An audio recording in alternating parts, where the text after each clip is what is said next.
vinheta, por favor. No programa de hoje, senador pelo estado de Santa Catarina que sacode o Senado em busca do bem comum. Sou o filho mais velho, o único filho homem, até que se prove o contrário, né?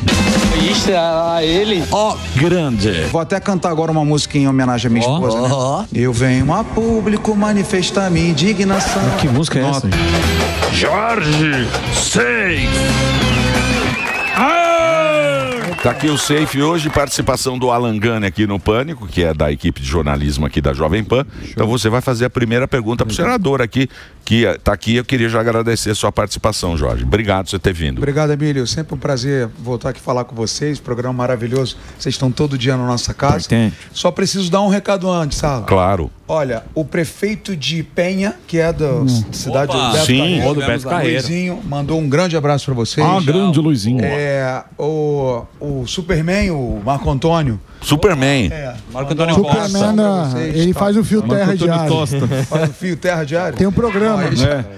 Você já viu na internet? Marco Antônio Tosta. E é isso.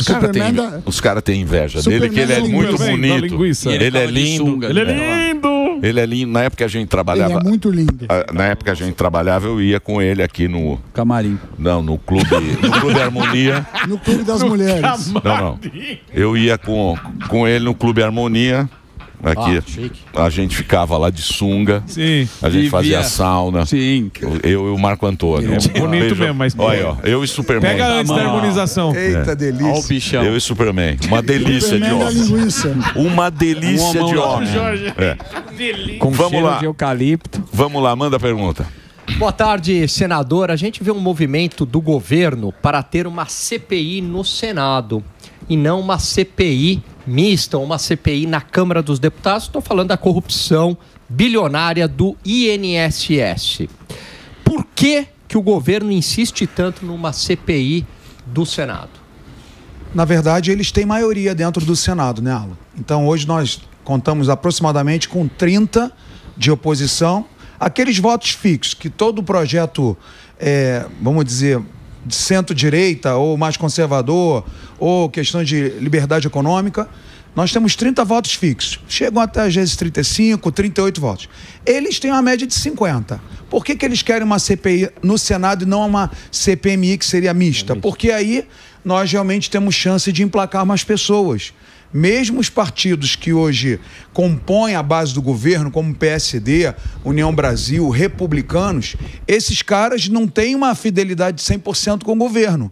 É ali um jogo de conivência, Cartas que é um marcadas. Ministério, que é uma diretoria da Petrobras e tal, mas se eles emplacarem uma CPI no Senado, eles têm chance de ter mais membros na CPI para justamente esconder o que o vice-presidente Geraldo Alckmin lá atrás, Emílio, em 2018, já nos dizia, olha, eles querem voltar à cena do crime. Se vocês verem, dê um Google aí, né, para depois não falarmos que nós estamos fazendo fake news.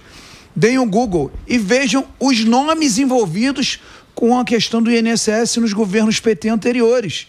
Tem aí pelo menos uns 5 nomes que dão match, são iguais. Então, mais uma vez, eles querem, lógico, um rombo aí, que era de 6 bi, aí começou a se falar em 20, e já temos as contas que nós da oposição fazemos, pode chegar acima de 200 bi de roubo. Cara, 200 bilhões, cara. Então, mas diz que isso aí, diz que isso aí vem de 2003. Não, tem outra que fala que a nossa advogada, a Faioc, falou que é de 90 também. Aí a gente fica perdido. Olha só. Quando começou? Começaram a puxar o fio, né? Olha só, um negócio interessante. Tem um senador lá que eu não vou nomear. Não, nomeia. Tem que nomear? Não, se quiser. Acho melhor. É público. É bom saber. Não sei se é bom nomear. Você acha que é bom? Olha só, um senador do PT defendendo que não tinha que ter CPMI nem CPI, porque a Polícia Federal já estava fazendo investigação e que esses roubos começaram no governo do presidente Bolsonaro. E aí o senador Rogério Marinho, nosso líder da oposição... o Rogério Marinho. Sensacional, acho que ele já... Sim, já várias vezes. Cara, sensacional. Ele falou o seguinte, se começou a roubalheira no Bolsonaro, assina CPMI e vamos investigar os ladrões desse governo e eventualmente do outro. Então, sensacional. E o PT, logicamente, não assina porque quem deve teme, Alan. Então, mais uma CPMI, uma CPI, CPMI, se o governo colocar as pessoas certas lá, ela pode ir para outro lado, como várias vezes aqui no Brasil. Então, tem muito problema isso aí, porque às vezes você da oposição pode querer fazer algo que venha a ser mostrado para a população realmente o que aconteceu e dar um tiro no pé. Corre esse risco, não corre, senador? Emílio, o que acontece? Nós tem um jargão em Brasília, nos bastidores. Hein, Daniel? É assim, ó. Como é que é? Falam o seguinte, você sabe como começa uma CPI, mas não sabe como termina. Se vocês olharem a CPMI do 8 de janeiro, foi isso. Sim. Nós que fizemos todos os esforços, assinaturas e pau e imprensa. No final, eles emplacaram o relator e presidente da CPMI, aí deu aquele relatório ridículo, mentiroso, sem vergonha, que acusa o presidente Bolsonaro e os aliados e tal. Então, realmente é um risco. Agora, vejam vocês, olha a nossa posição, tenta se colocar no lugar de um parlamentar. Você vendo essa roubalheira toda. Vai ficar calado? Você vai falar assim, não, tenho medo que o governo emplaque presidente ou relator. Vamos para cima e você tem que correr o risco. Porque a população espera uma atitude de coragem nossa. E se eles emplacarem, porque eles realmente têm a máquina na mão, tem a máquina do emprego, tem a máquina do carguinho, tem a máquina de superintendência, tem a máquina da Petrobras, do Banco do Brasil, tem a máquina na mão, mas nós vamos mostrar para a população no final, como aconteceu na CPMI de 8 de janeiro, acaba tirando a conclusão e vendo quem está com a razão, entendeu, Morgadão? Sim, e esses 50 que você falou que estão com o governo, quem que na próxima eleição é tchau, pessoal? Porque assim, liga um sinal de alerta para esses caras, porque eles não querem perder o voto no ano que vem, né? Então, quem de 50, quantos mais ou menos você acha que liga um sinal de alerta para quem votou? Porque assim, isso daí afeta todo mundo, esquerda, direita. Então, todo mundo que tá ligado, tá antenado nisso aí, tem que cobrar esses senadores. Quantos mais ou menos você tem ideia, não? Olha, nós fizemos uma conta, Morgadão. O negócio é o seguinte, ficam 27 que se elegeram comigo em 22, beleza? Sim. E dos 27 nós contamos de 12 a 15 que votam hoje dentro desses 30. Certo. Não quero dar uma de Dilma aqui não, mas não sei se vocês entenderam. Dos 27 que ficam, de 12 a 15 são de centro-direita ou direita, tá certo? Certo. E o restante é que vota já com a esquerda ou mais com a esquerda. Então, qual é o objetivo nosso? Uma conta básica e tranquila. Precisamos fazer um senador por estado para termos 41 votos dentro do Senado. Emílio, é a eleição mais importante da história do Brasil. Eu não estou exagerando. Ô Alan, deixa eu te falar uma coisa. Vamos respeitar a Câmara dos Deputados, 513 deputados, mas tem muita força dentro do Senado Federal.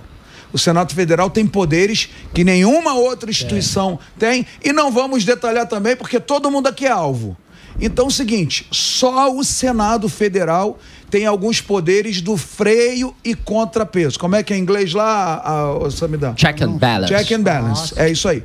Então, em Santa Catarina, por exemplo, nós temos uma pré-candidata que eu acho que vocês deveriam entrevistar, porque é uma pessoa sensacional, inteligente, elegante, que é a Carol Detoni, hoje deputada federal.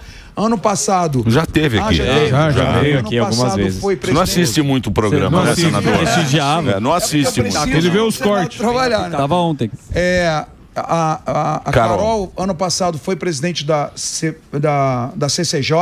Pô, fez um trabalho sensacional. Então, ela é uma que certamente o catarinense vai escolher. Se não, lógico, vai ter estado, por exemplo, do Nordeste, que vai eleger 2 senadores de esquerda, porque já tem esse perfil. Agora, se chegar Rio Grande do Sul, Santa Catarina, Paraná, Mato Grosso do Sul, Goiás, próprio DF, Rio de Janeiro, São Paulo, a gente emplacar 2 nesses caras, a gente chega nos 41, que a gente precisa mudar o Brasil através do Senado Federal. Mas é difícil, né? É difícil. Senador, é difícil porque na época dos milico, eles inventaram um senador biônico, que foi que deu essa desestruturada, porque até então a oposição ia ganhar a eleição. Isso nos anos 70, final dos anos 70. Aí eles inventaram um senador biônico, colocaram um senador a mais nos estados que tinham menos senadores. Então aí ficou 3 senadores para toda a galera. Foi um jeito. Equilibrar. O Brasil dá uma garibada lá para mim. Sim. Então eles inventam pino T, carro a álcool, essas merdas que a gente tem, que é o Brasil, né? O Brasil é assim. Vou fazer um break. Ó, senador ilustre nesse programa, hein? Põe o Instagram do senador aí, você que tá no rádio. Tá aí, ó. Jorge Seife Júnior no Instagram, de Santa Catarina. Eu vou fazer o break para a rede de rádio, mas a gente continua nas plataformas. Vai lá, Reginaldo. Pois não, Alan. Senador, a CPI dos Correios descobriu um esquema bilionário de corrupção, uma corrupção sistêmica que foi o mensalão, lá atrás, né? E as agências de publicidade eram utilizadas como intermediários para o dinheiro ir para os políticos. Depois veio o Petrolão e as gráficas substituíram as agências de publicidade. E o dinheiro também, o destino final eram os políticos. E aí eu te pergunto, essa corrupção do INSS, primeiro, ela é uma corrupção sistêmica e os sindicatos não seriam apenas os intermediários para o destino final, que seriam os políticos? E aí eu deixo de qual ideologia para o senhor? Você, meu amigo Alan, levantou a bola para o que nós já sabemos. O que acontece? O que o ministro, que agora pediu demissão, fez? Teve várias reuniões, já comprovado em matérias da imprensa, recebeu os caras dos sindicatos, que eles estavam negociando? Retirar as proteções, ou seja, se você é um funcionário ou um aposentado, funcionário público ou aposentado, e você quer pegar um empréstimo consignado, isso é para a galera que está nos assistindo entender. Você quer fazer um consignado, tinha que ter biometria, tinha que ter leitura facial, tinha que assinar, tinha que entrar no GovBR, tinha uma série de proteções antes desse empréstimo ser liberado, justamente para proteger o cidadão e evitar fraudes. O que eles fizeram já no governo do Barba?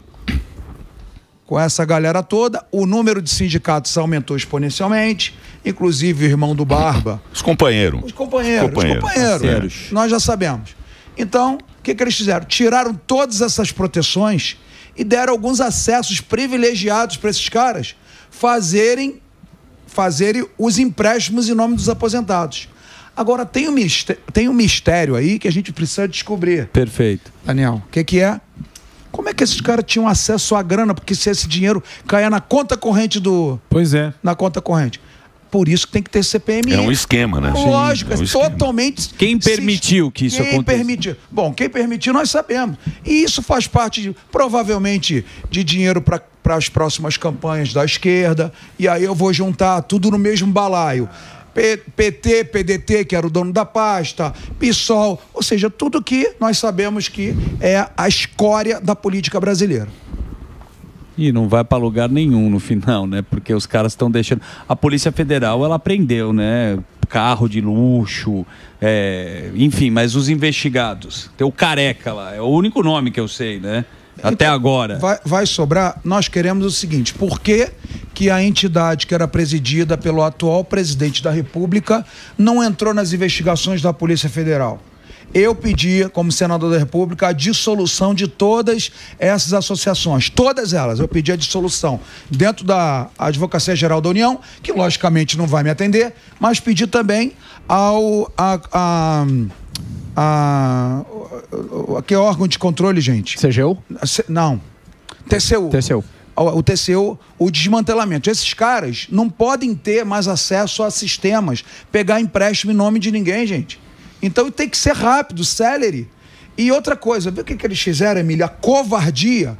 O INSS está falando, não, nós vamos restituir todos os brasileiros. Basta que o aposentado, o agricultor, entre no site e faça a reclamação. Eles são sem vergonha, são sem caráter, são sujos. Porque eles sabem que a maioria dos aposentados, agricultores, esse pessoal, Pessoal que mexe com terra, que estão em rincões do Brasil, que estão no interior, que não mexe nem não sabe nem o que é um teclado, um mouse. Ou seja, eles sabem que os pedidos de restituição, aqueles que se flagraram que foram roubados, não vão haver pedidos de restituição.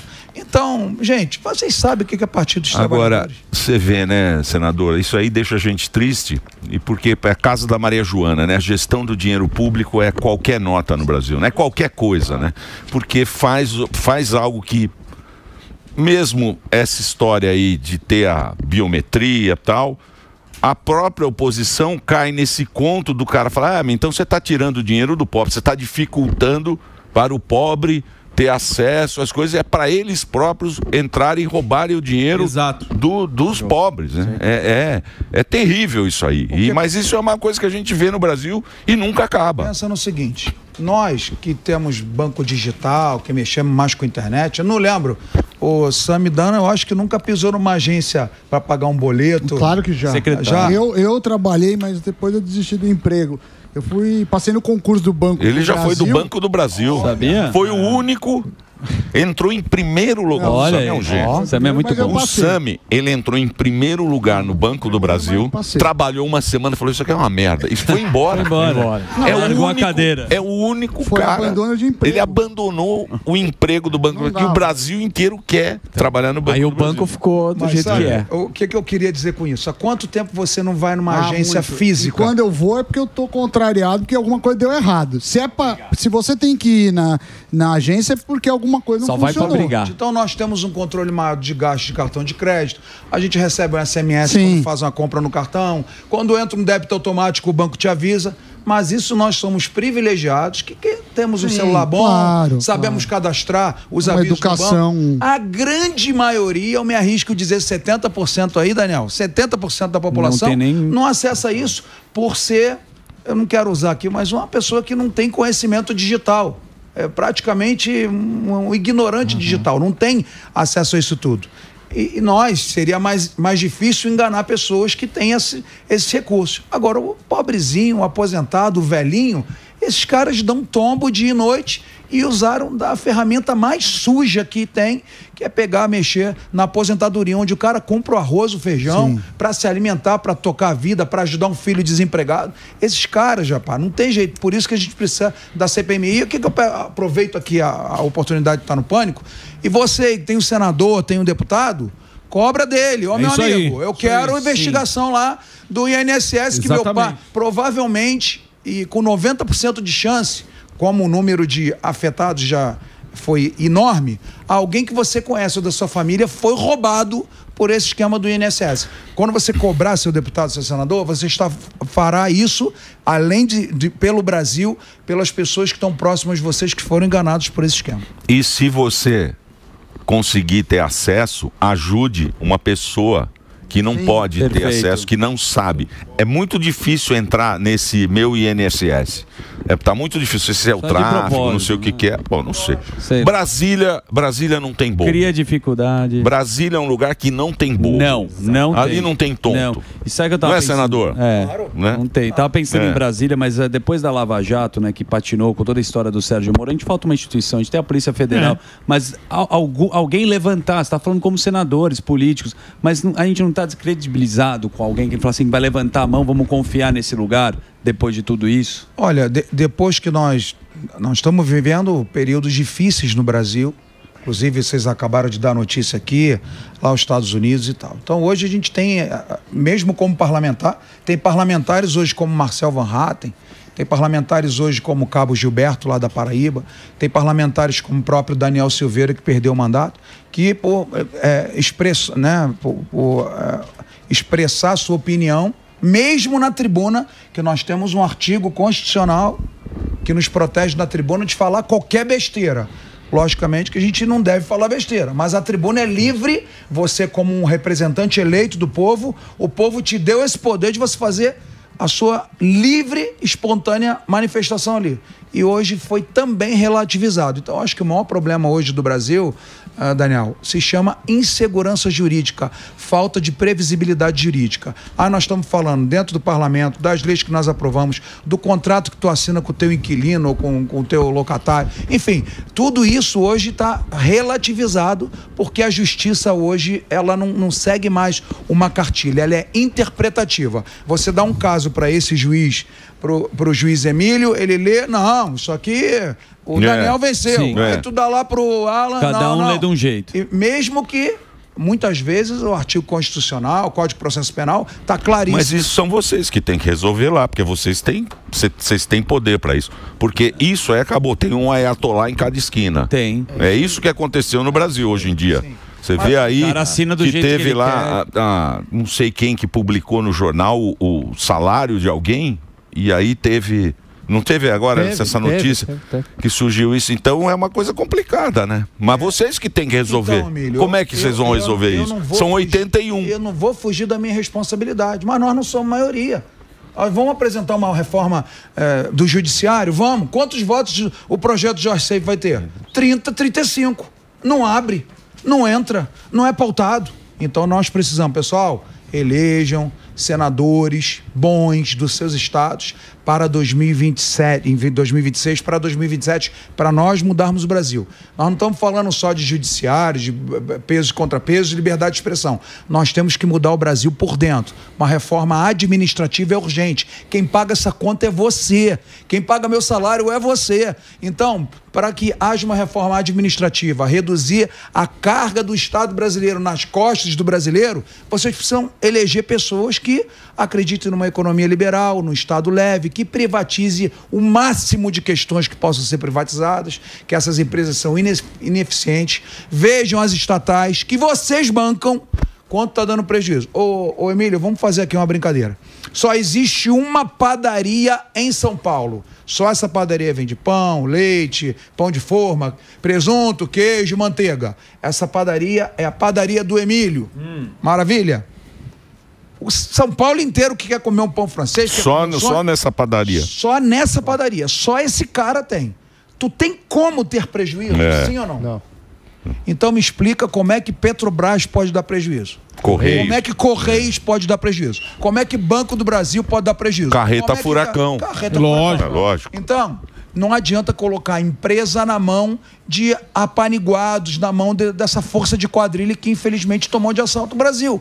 Nós precisamos privatizar tudo. Tudo na mão da iniciativa privada. Sim. Funciona e anda. Enquanto deixar lá diretoria dos Correios para os amiguinhos daquele partido, daquele outro partido, para o irmão, para o primo, o povo brasileiro vai ver Correios, a única empresa que entrega carta e encomenda no Brasil, dando prejuízo e nos dando um nariz de palhaço, vendo tudo isso que esses caras estão fazendo aí com o nosso país, que se Deus quiser ano que vem vai mudar. É isso aí. Você vê hoje a Tabet, o ministro, eles vão anunciar o congelamento de recursos, né? Hoje. Não é isso? É isso aí. Que é o quê? Que é o do... relatório bimestral, contingenciamento. Gastou muito. Gastou muito. Vai dar uma segurada? Finalmente o cartão de crédito estourou, né? Paralisado em algumas rubricas, né? E o gás? Você não fala. Ô senador, como é que você vê o futuro? Como é que você vê o futuro da bagaça? Vamos lá, eu sou um cara de fé, eu tenho muita fé, porque eu entendo que eu sou fruto de milagre, jamais me tornaria ministro da pesca, vocês me entrevistaram aqui, como foi a minha primeira entrevista, e como senador. Então milagres acontecem. Eu sou um cara da beira do cais, trabalho com peixe, com barco a vida inteira, e estou onde estou. Eu acredito que o Bolsonaro possa sim ser reabilitado. O Bolsonaro. O cenário pode ser isso, pode ser aquilo, mas eu acredito, dentro da minha fé, que a própria eleição do Bolsonaro em 2018 foi um contrassenso, ninguém acreditava que o cara poderia. A eleição do Lula descondenado e liberto da Lava Jato, também era um contrassenso, ninguém acreditava, ninguém apostava. Então por que nós não podemos ter fé, esperança e trabalhar também dentro do parlamento, dentro de um consenso de que tornar um cara inelegível, porque ele teve uma reunião com embaixadores para falar que tinha medo das eleições e porque subiu num caminhão para fazer um discurso patriótico no 7 de setembro, me parece, né, eu não sei se só me parece ou para quem está nos assistindo, para vocês aqui da bancada, me parece absurdo demais, perseguição demais, realmente querer inabilitar alguém que coloca o atual sistema, o atual governo em risco, devido já ao sucesso que foi a primeira gestão do presidente Bolsonaro. Plano A, Jair Bolsonaro. Plano B, Bolsonaro, Jair. Plano C, Messias, Bolsonaro, Jair. Plano D, até que, se realmente isso não ocorrer, esperar o dedinho do Bolsonaro em quem ele falar. Ó, o candidato vai ser o Morgadão com aquela camiseta vegana ali. Que é isso aí, camiseta vegana? Explica aí pra nós. É a única coisa que ele não come é a camiseta. Tudo bem. Muito então bem. é o seguinte, Um burro quem ele usa. apontar. Então vamos esperar, que ainda há esperança, ainda tem algumas... existem recursos ainda para serem aplicados dentro do TSE e do próprio Supremo. Vamos esperar esses recursos serem julgados antes de falar, não, plano B é fulano, plano C é fulano, porque isso dá uma confusão para mais de metro. Isso aí também é para derrubar, né? Isso aí é para aparecer aparece um oportunista aí no meio dessa, sou anti-PT, qualquer um. É calcinha apertada, Luciano Huck, incrível. Aí começa a aparecer. Exatamente. Hugo Mota rejeitou a anistia. Ah, sim. Ele Mas rejeitou. o Hugo Mota, desculpa, você poderia até falar sobre isso. Foi um que levantou, né, a bandeira no momento que ele precisava sobre a anistia. Isso de aí. repente, o Hugo Mota sumiu. Verdade ou mentira? Pessoal, vamos falar aqui uma realidade de um problema que nós precisamos resolver com urgência, é o tal do foro privilegiado. Para o pessoal que não sabe o que é isso. Me elegi senador, me elegi deputado federal, quem me julga é o Supremo Tribunal Federal. Então, Stalin falava o seguinte: me dê um nome que eu te dou um crime. O Emílio não fez nada, mas eu quero arrebentar o Emílio, ó. Ele beliscou a mulher dele lá, já mete no STF. E quando ele for votar em alguma coisa dentro do plenário que desagrade alguns setores ou alguns poderes, o cara liga lá, que eu já via. Eu não estou falando do que eu não via. Eu, dentro do plenário do Senado Federal, uma pauta andando, toco o telefone de um colega, eu vi nome de poderoso em Brasília falando assim, ó, sai do plenário que você não pode votar nisso não. Então, foro privilegiado é o famoso, popularmente conhecido como rabo preso. Enquanto tiver foro privilegiado e os políticos ficarem à mercê de uma Corte Suprema, para sempre nós vamos ter isso. O Hugo Mota, na posse dele, e ele deveria honrar a palavra dele, que o que o político tem na vida é palavra. Perfeito. Ele foi e falou, não, porque isso, porque anistia, não. E agora, foram atrás do pai dele, lá na Paraíba, também não sou eu que estou inventando, leio os jornais, e aí agora, certamente, ele está under pressure. Mas sempre falaram, porque hoje em dia a gente vê a política, a gente vê muita gente fazendo a política para torcida, que é o quê? Fazendo câmera de... Isso, Instagramzinho lá, o E a gente stories. sabe que realmente a boa política ela é feita nos bastidores. Ela é feita na conversa, com quem manda, com quem resolve. E hoje em dia a gente tem muito espetáculo e pouca política, eu acho. Emilhão, olha só. Por mais que o Hugo queira colocar em votação, nós não estamos pedindo para ele fazer anistia. Coloque em votação. Tem algo mais democrático que isso? Que os 512, porque o presidente não vota, que os 512 digam sim ou não à anistia, que é uma pauta que a gente defende. Se você olhar lá para trás, mesmo aqui que nós não tenhamos, alguns aqui não eram nascidos, mas vamos falar alguns nomes aí. Zé Dirceu, Guerrilha, foi anistiado. Dilma Rousseff, até hoje recebe pensão. Lula, anistiado. Fernando Gabeira, anistiado. Miriam Leitão, anistiado. Marighella, anistiado. Esses caras fizeram crime de sangue. Sequestraram avião, explodiram bomba, mataram gente, tocaram fogo, fizeram inferno no Brasil, tocaram o pandemônio no Brasil, foram anistiados em nome de uma pacificação da sociedade. Nós estamos falando de quem, Emílio? Uns caras que estavam inconformados com a vitória do Lula e foram lá, quebraram meia dúzia de vidraça, que eu não concordo, 17 anos de cadeia, porque uma mulher escreveu um negócio numa estátua. Pô, vocês estão de sacanagem comigo. Então, anistia ampla, geral e restrita, igual os bandidos condenados vagabundos lá de trás tiveram. Agora eu tô pedindo para pessoas que foram no máximo, não todos, no máximo, depredadores. Agora, golpista, dá golpe de Estado. Mas agora que tá rolando lá o... Vamos ver o que vai dar esse julgamento, né? Vamos embora. Não é? Estamos esperando. Você tá acompanhando ou não? Com certeza. Eu tô acompanhando lá também. Agora, hein? Hã? Nos Estados Unidos. Não. Aqui no Supremo. rolando O Supremo lá tá no rolando Eu pensei que o general lá ia receber voz de prisão. ali na... Tem que esperar agora e ver. É isso. O que vai acontecer, o Alan? Pois é. O Alan vai contar hoje no programa. O que vai acontecer no Brasil. Eu vejo que o establishment quer a cabeça de Jair Bolsonaro, né? Mas a gente pode sempre esperar um milagre na política. Agora, de qualquer maneira, senador, este escândalo bilionário do INSS, será que não derrubou uma candidatura de esquerda para as próximas eleições de 2026? Eu acho torna que muito fraca a nós esquerda. temos hoje na presidência do Brasil o Joe Biden. Eu acho que esse cara tá meio senil. E acho também que não precisava nem do INSS. O INSS, digamos, foi a pá de cal. Por quê? Quando tu mexe no bolso do povo, no arroz, no feijão, na laranja, na carne, no ovo, na galinha, o cara fala, pô, o pai dos pobres tá sendo padrasto. Pô, o que tá acontecendo? Pô, eu ia com 1000 pratas no mercado, meu carrinho vinha cheio, agora não vem metade. Pô, uma laranja X, o arroz Y, pé de alface. O café é 80 reais. Café. 80 reais. Mais caro que vinho. É isso aí. Então, isso já, naturalmente, é economia.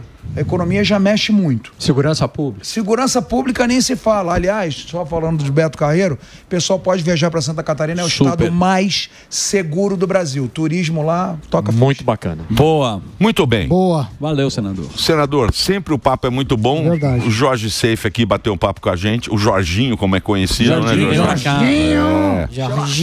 O Jorginho é uma Meu nome é figuraça. Jorge. Gente muito boa. Para você seguir as redes sociais, tá aí para você, Jorge Seife Júnior. Seife é S-E-F-E-I-F, mudo. E você acompanha o trabalho dele lá em Brasília, senador de Santa Catarina. Obrigado. Jorginho. Muito obrigado, Jorginho. Boa sorte lá. Valeu.